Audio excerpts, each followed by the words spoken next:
الجزائريين ما يقبلوش هذه الهضره، ولكن انا نقولها بكل صراحه. اعظم الفواكه عرفناها كي تحلت الحدود في 88.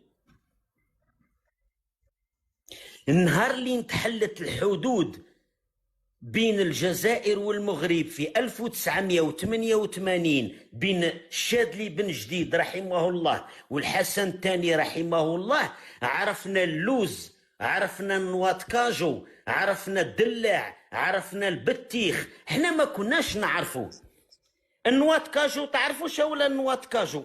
ما هو هاد نواة كاجو احنا في الجزائر نهار اللي دخل علينا في 88 كنا نعيطوا له الكاوكاو العوج.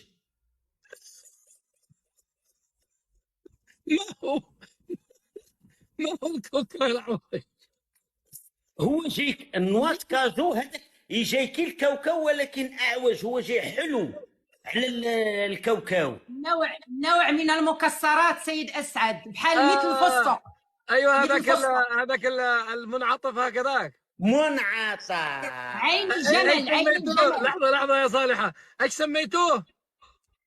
احنا كنا نعيطوا له الكاوكاو العوج،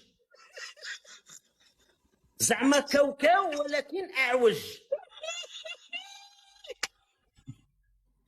ايوه زيدني ايش كان معاك في هذه الفتره؟ حتى في التسعينات من دخل البارابول وبدينا نتعرفوا على فرنسا عاد عرفناه باللي يسموه النواة كاجو.